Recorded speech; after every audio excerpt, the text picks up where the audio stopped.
Jesus, porém, respondeu: basta. Então, tocando na orelha do homem, ele o curou. Diga, ele o curou. Amém? Pode se assentar, coloca-me no teu colo e aplauda bem forte a santa, poderosa, gloriosa, inerrante, infalível e inspirada palavra de Deus.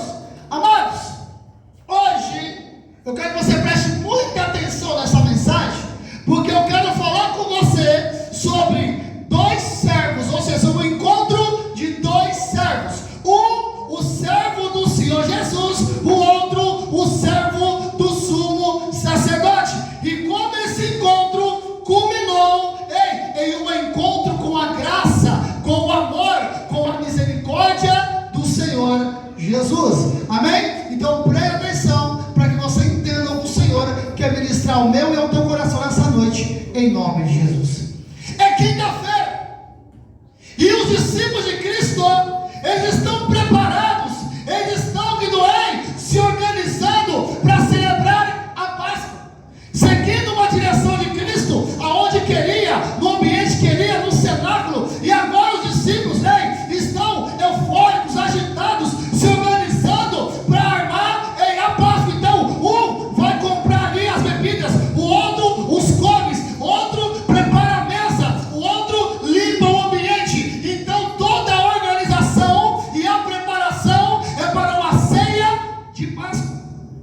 Só que o que os discípulos não sabiam é que aquela quinta-feira seria regada de muita instrução, de muita liberação, de muita profecia e de vários acontecimentos. Porque, além da preparação humana, havia a preparação do Senhor Jesus. Entendeu com isso, bispo? Além da preparação da Páscoa natural, havia aquilo que o Senhor Jesus já tinha preparado. Sabe o que eu entendo por isso, querido? É muito lícito e digno nós se prepararmos. Como assim, bispo? Você se prepara para um culto como esse, você se prepara para trabalhar, você se prepara para várias coisas na tua vida, mas o que você tem que estar, querido, é preparado para as mudanças que o Senhor, para as novidades que o Senhor, para os anúncios que o Senhor trará, além da tua preparação. É por isso, bispo, de repente você se organiza e fala: hoje o meu dia vai ser assim, mas no meio do caminho o Senhor ele entra mudando, aumentando, acrescentando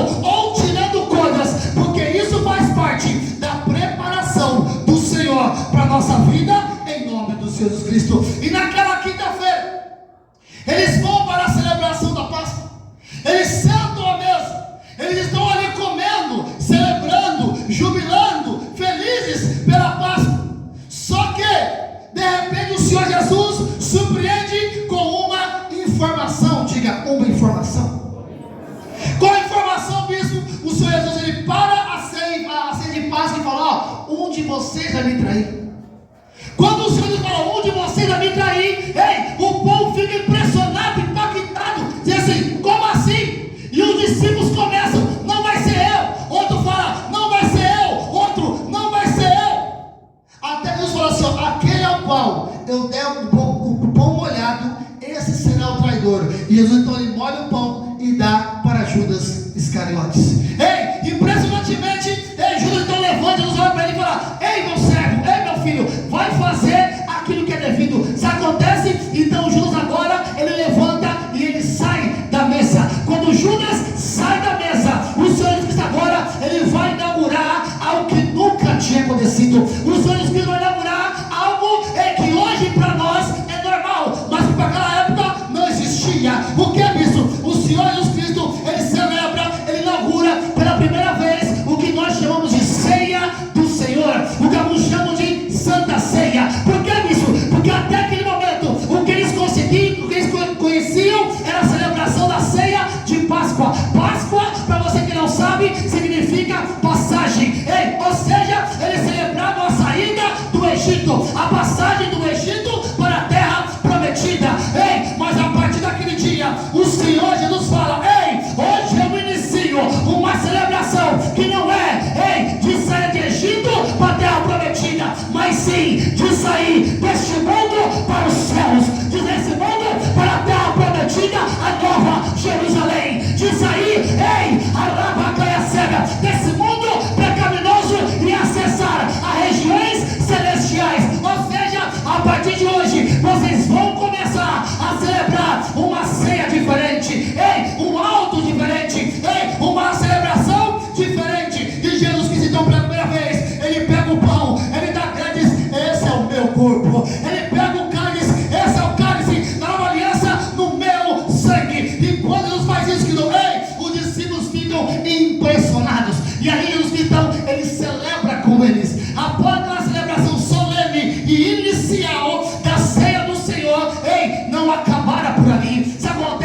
ilusão, mas fica, não é bem assim que eu entendo, não é bem assim que eu a recebo. Ah não, eu entendo diferente.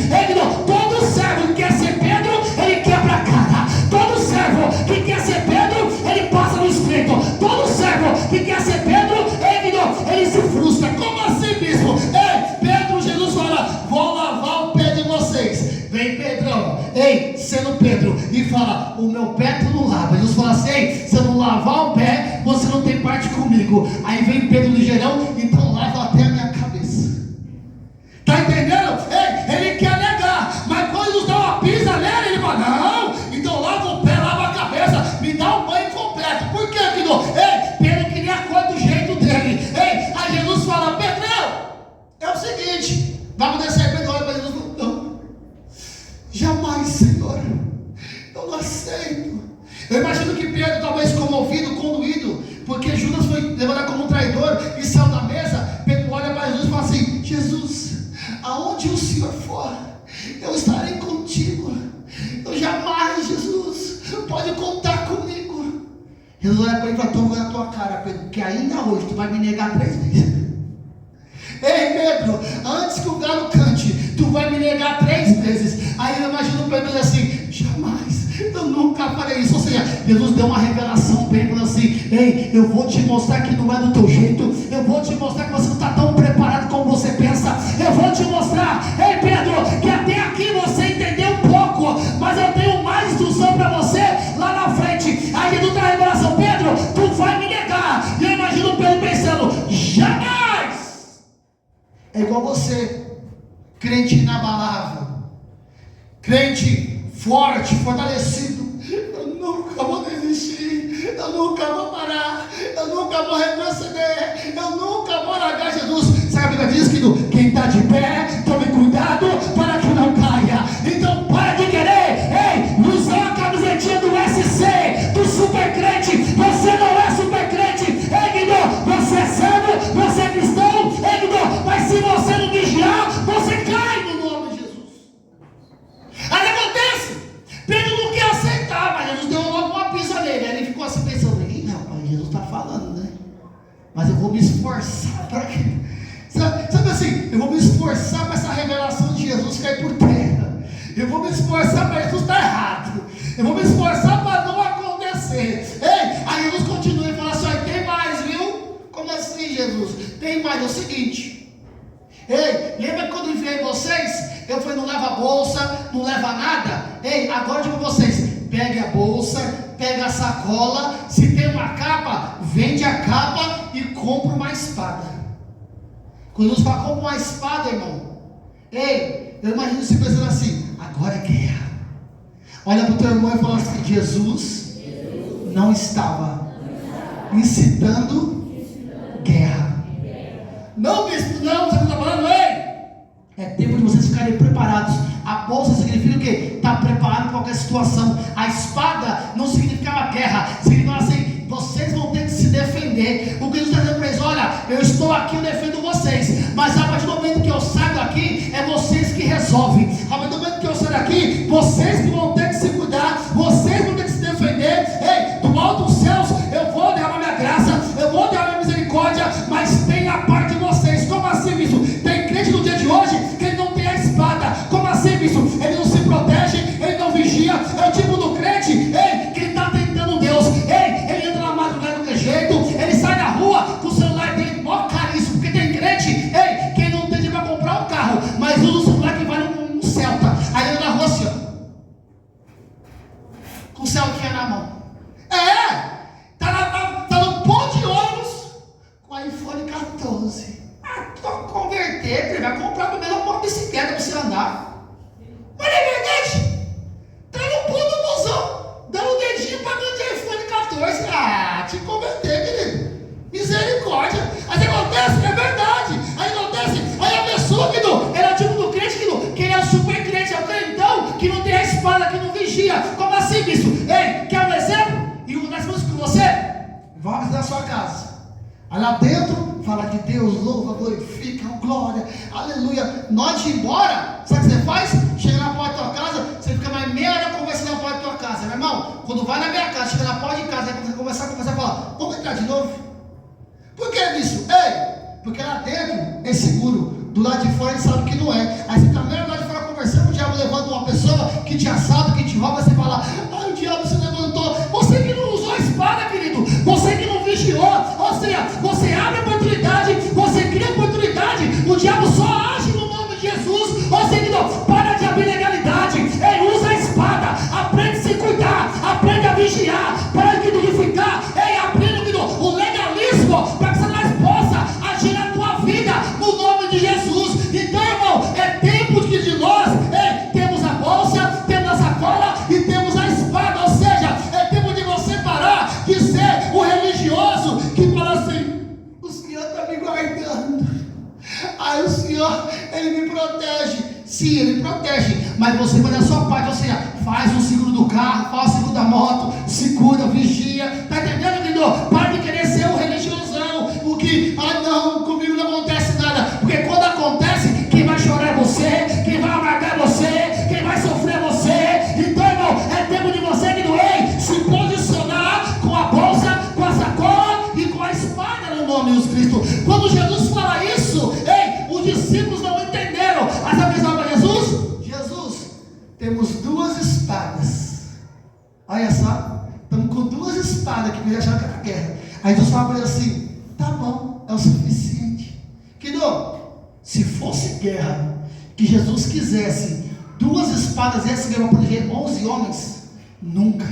Então quando Jesus fala para ele, já basta, ele diz assim, ei, já dá para vocês se defenderem, não estou querendo que vocês guerreiem com ninguém no nome de Jesus. Aí Jesus dá essa instrução para eles e fala assim, ei, Pedro, Tiago, João, vem comigo, vamos agora ali orar ali um pouquinho, eu preciso dar uma oradinha. Aí a Bíblia diz que Jesus faz como era de costume, ele vai para um lugar, para o Monte das Oliveiras, para um jardim chamado Getsemane, e ele pega esse discípulo e fala assim, vamos orar um pouquinho comigo, vamos embora dar um clamorzinho. E o discípulo fala, vamos embora. Chega um certo ponto, Jesus fala assim, agora vocês ficam aqui, que eu vou me distanciar um pouquinho, e quando vocês clamam aqui, Jesus deixa eles aqui e vai orar. Enquanto está orando, sentindo o peso da opressão do que vem pela frente, sentindo que doei, todo o peso da que acontecer, sabe o que Pedro, Tiago e João estão fazendo? O que você muitas vezes faz. O que, bispo?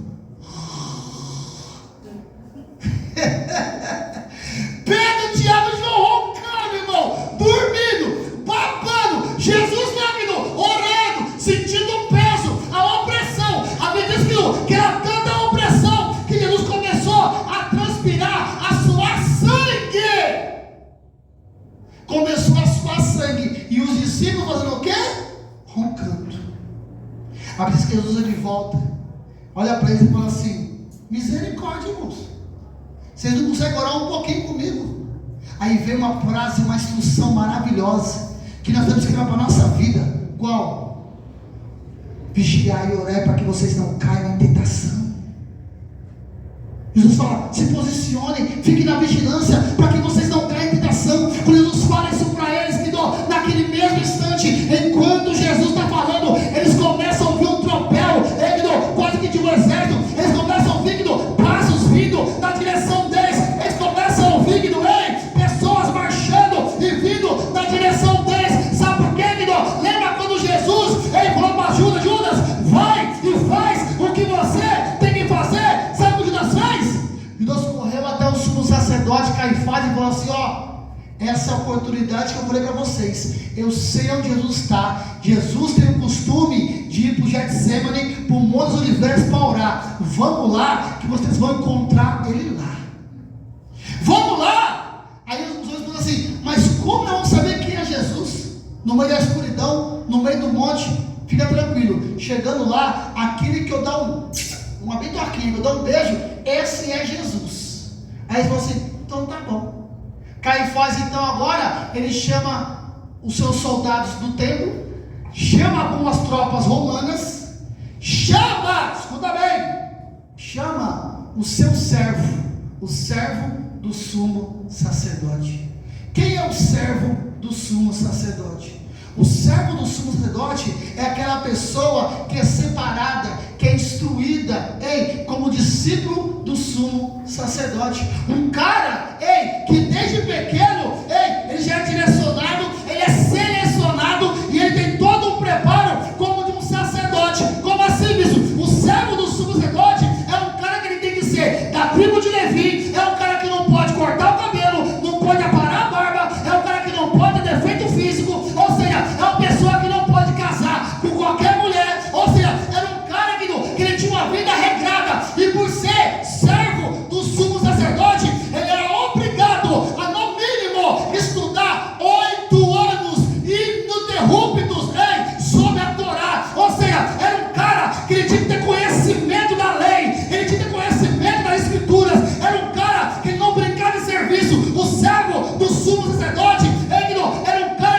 ele tinha que ficar ali, servindo no templo, quase que incessantemente todos os dias. Por que isso? Porque ele tinha um dever. Qual que era? Manter a lenha, o fogo aceso dentro do templo. Ou seja, era um cara que ele quase não tinha uma vida social, porque ele estava preparado para ser o servo do sumo sacerdote. E como acontecia isso, bispo? Quando chegava no último ano que ele ia ser ordenado a sacerdote, ele era separado como servo do sumo sacerdote. Então o servo do sacerdote era um cara que chegava quase sacerdote, mas ele era separado para andar do lado do sumo sacerdote, para aprender com o cara. Aonde o sumo sacerdote fosse, esse servo ele ia. O que ele fizesse, ele acompanhava. Ou seja, o servo do sumo sacerdote era uma pessoa que aprendia com o sumo. Ele estava sempre do lado, entendendo, ouvindo, observando, analisando. E o que acontece?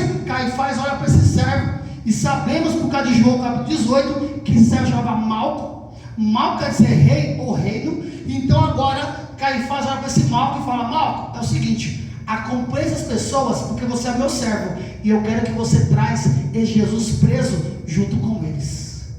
Quando Caifás fala isso, meu irmão, Malco foi com sangue nos olhos. Ordem dada, ordem cumprida, meu irmão, vamos para cima. É para buscar? Vamos embora. E Malco foi. Ao contrário do que muitos falam, Malco não era um soldado. Malco era servo do sumo sacerdote. Ele não era soldado.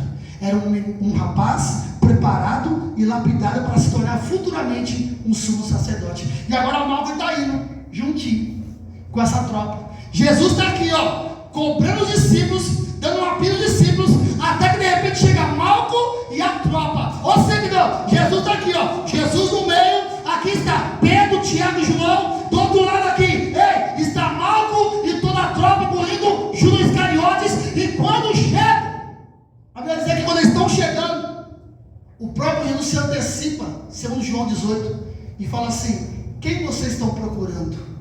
E eles respondem: nós queremos Jesus, o Nazareno. Jesus responde: sou eu. Diga assim: Jesus respondeu: sou eu.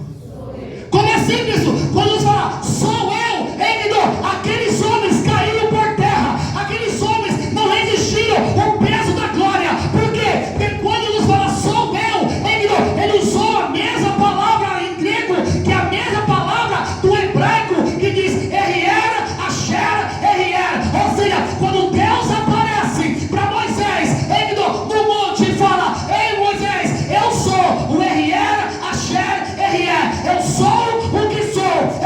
Quando Jesus fala sou eu, ele usa a mesma nomenclatura. Se acontece, ele diz eu sou Deus. Ou seja, quando ele fala sou eu, ele diz eu sou o que sou, eu serei o que serei. Ou seja, eu fui o que fui. Ou seja, eu sou ontem, eu sou hoje e eu sou o eterno. Ou seja, eu sou o mesmo ontem, eu sou o mesmo hoje e eu serei o mesmo amanhã. E quando Jesus declara sou eu, sabe onde é? Aqueles homens com o peso da glória, eles caem por terra no nome de Jesus. E após se levantar, Jesus pergunta de novo: quem você está procurando? Eu imagino os homens já meio que tremendo já, né? Porque perguntou a primeira vez, ele respondeu, os cabras caiu. Quando perguntou a segunda vez, ele falou assim: então, é o tal de Jesus. Já estão meio atemorizados. Perguntou a primeira, caiu. O segundo, irmão, já estão com um olhar diferente. Já começa, a ter uma percepção diferente. Sabe o que eu entendo com isso, querido? Todo aquele que tem um impacto verdadeiro com Cristo, todo aquele que já experimentou algo diferente com o Senhor, ele não consegue, agir do mesmo modo. Ele não consegue falar do mesmo modo. Ele não consegue se comportar de qualquer jeito na presença do poderoso, porque a glória e a presença dele, ela nos move, nos molda, nos impacta, ela mexe conosco. Isso acontece, quem vocês procuram? E eles falam: nós procuramos Jesus. Quando falam que procuramos Jesus, vem Judas, o bonitão, que tinha cuidado dos caras, segundo o relato de Marcos 14:44, que ele ia dar um beijinho em quem fosse aquele que era Jesus. Porque para o judeu era normal, era comum se cumprimentar com o tal chamado ósculo santo. Ósculo santo, você que não sabe, é um beijinho no rosto de homem para com homem. Então, Judas vai lá e vai dar o ósculo santo. Só que Mateus, capítulo 26, versículo 48, fala que Judas o beijou. Só que o beijou que está lá em Mateus, capítulo 26, versículo 48, não é de ósculo santo, foi um beijinho de amizade. Foi um beijo de intimidade. Ou seja, Judas vai pegar Jesus como quem é íntimo, como quem é amigo, como quem ama. E quando Judas beija Jesus, Jesus olha para ele e fala assim: ei, amigo, o que tu faz aqui? Quando Jesus fala: ei, amigo, imagina Jesus dizendo assim: deu ruim. Nessa hora que Jesus, então, que Judas beija Jesus, sabe o que acontece? Ei, Marco, como servo do sumo sacerdote, ele se levanta, se direciona e fala assim: é ele, prenda-o.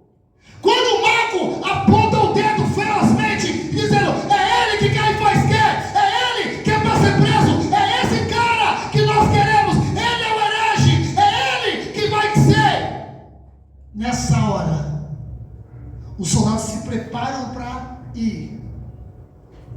O servo de Jesus, diga: o servo de Jesus vai se encontrar com o servo do sumo sacerdote. Quando o Malco, o servo do sumo sacerdote, ele fala: é ele, prendam. Na mesma hora veio o Pedrão, que não entende o que Jesus fala. Veio o Pedro, que compreende o que ele bem quer. Veio o Pedro, que sempre faz o que dá na telha. E quando Jesus falou: carrega a espada, Pedro está com a primeira espadinha já aqui, ó. É para carregar a espada? Deixa comigo, filho. É nós. É a espada que é para carregar? Tamo junto. Na hora que Marco falou prenda, o Pedro já puxou a espada aqui, ó. É o quê? Vai prender quem? O meu Jesus não. Agora o servo de Jesus vai para cima do servo do sumo sacerdote e... O que é isso, bispo? Ele cortou a orelha direita do servo do sumo sacerdote. Quando corta, querido,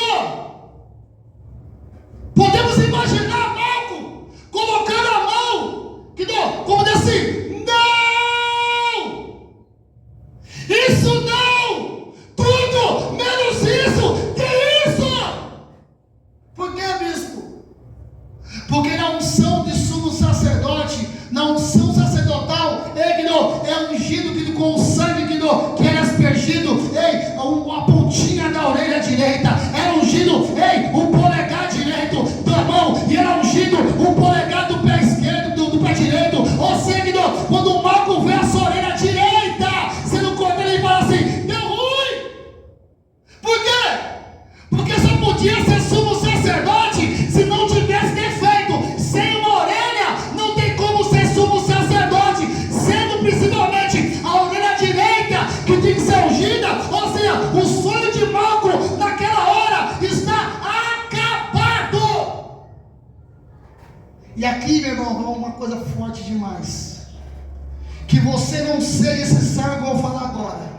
E se você é, que você se converta no nome de Jesus. Como assim, bispo? Talvez você é aquele que se diz servo de Jesus Cristo. Talvez você é aquele que fala: eu sou cristão, eu sou homem, mulher de Deus, mas está matando o sonho de muita gente, está cortando a orelha de muita gente, está machucando muita gente. Ou seja, é o tipo do crente que não vigia, porque acha que está na razão, porque acha que tem que falar, porque acha que em nome de Jesus, ou seja, é o Paulo que anda conversando, que está lá, mata mesmo, apedreja mesmo Estevão. Ou seja, tem crente que em nome da fé, que em nome de Jesus, está matando o sonho, está matando o projeto, está matando fé. Ou seja, não está vigiando. Pedro, porque não vigiou naquela hora, ele estava matando o sonho de Malco. O servo de Jesus, que ficou 3 anos aprendendo diretamente com Jesus, agora está matando o sonho de um rapaz de um homem que ficou no mínimo 8 anos estudando a Torá. Um cara que vinha já mais de uma década se preparando para aquilo que vinha posteriormente, que era o quê? O sumo sacerdócio. E agora ali, em poucos segundos, vem aquele que era para amar, vem aquele que era para ter a diferença, vem aquele que era para ser um servo, e faz o contrário. Olha para o teu irmão e diga assim: ei, irmão, que em nome de Jesus, você não seja esse tipo de servo. Que você não seja esse tipo de servo que mata, que põe para baixo, ei, que fala, acabou para você, já era, não quero saber. O servo que se dirige pelo ódio, o servo que se movimenta pelo rancor, o servo que se movimenta por aquilo que acha, ou seja, um servo que menospreza a palavra, que menospreza os ensinos de Cristo e anda numa fé segundo o seu próprio entendimento. Esse tipo de servo está matando e machucando muita gente. Esse tipo de servo está acabando com o sonho de muita gente. Sabe por quê, querido? Ei, Pedrão não vigiou e cortou e matou e entristeceu o servo do sumo sacerdote. Naquela hora, Jesus ele olha e fala assim: basta! Chega! E aqui vem algo incrível, porque eu não vejo dizer aí Jesus se inclinando, pegou a orelha do homem no chão.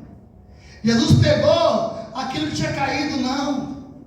Aqui vem algo incrível, diz que naquela hora Jesus vai até o Malco, se dirige até o servo do sumo sacerdote, toca naquilo que era talvez um pedaço de orelha, ou talvez só aonde a orelha ficava. E a Bíblia diz que Jesus então o curou. Diga assim: Jesus o curou. A palavra curou aqui no grego é iaomai. Só que iaomai pode significar cura, mas também pode significar tornar inteiro. Ou seja, Jesus não curou somente aquele homem, Jesus tornou ele inteiro de novo. Jesus que restaurou por completo. Ou seja, tornar inteiro, ele nos curou, ei, o trauma, o rancor, a chateação, a tristeza, o físico, o espiritual. Ou seja, Jesus curou o sonho, o projeto. Jesus curou todo o esforço que aquele homem tinha feito, que naquele segundo ele pensou, acabou. Jesus foi lá e curou, e restaurou, e disse: não, na minha presença não. Bispo, não estou entendendo. Então pega a visão agora, o que o Senhor está dizendo a você essa noite: eu estou curando, eu estou restaurando, eu estou na tua vida. Ou seja, eu vou restaurar o sonho, o projeto, em o ânimo de novo. Ou seja, aquilo que você pensa, acabou, não tem mais jeito, só perdi tempo, foram anos e anos em vão. Você fala: não é, porque hoje eu tenho cura, hoje eu tenho restauração, hoje eu tenho mudança, hoje eu tenho milagre, hoje eu tenho vida inteira para a tua vida novamente. Se você quer, recebe, aplauda bem forte: Jesus.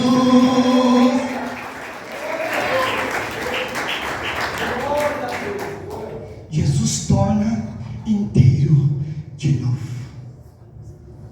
Mas olha que incrível, olha que incrível.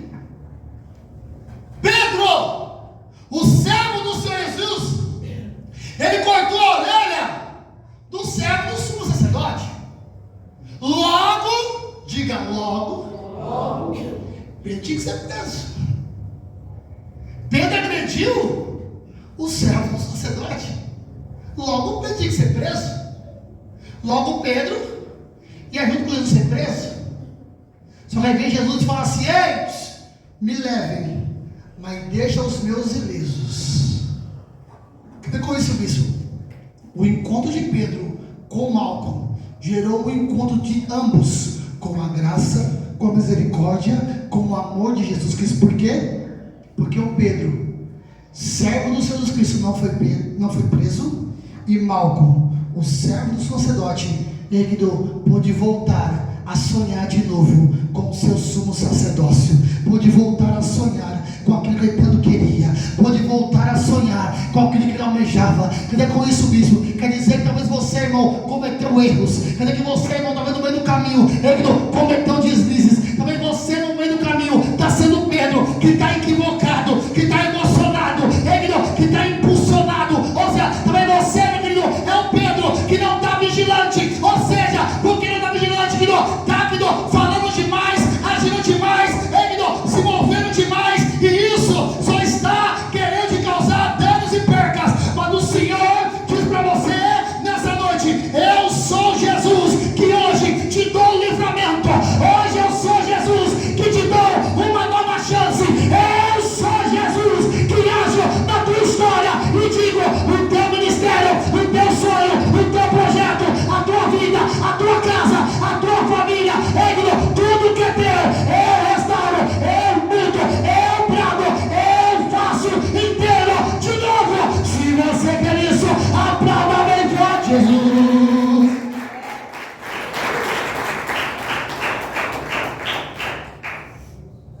Aquele encontro infeliz, aquele encontro que tinha tudo para dar errado, porque com a ação de Pedro de cortar a orelha, os soldados poderiam revidar. Tinha um exército lá, irmão. Os caras podiam sacar da espada, irmão, sair tacando fogo e matando todo mundo. Tinha sido uma carnificina. Mas porque Jesus estava no ambiente, nenhum mal aconteceu. Porque Jesus estava no ambiente, o que era para dar errado deu certo. O que era para ser trágico se tornou testemunho, se tornou um relato bíblico que nós podemos apregoar nos dias de hoje. Cadê com isso, bispo? Ei, se Jesus está no ambiente, e quando eu falo ambiente, eu digo na tua casa, eu digo no teu serviço, eu digo no teu carro, na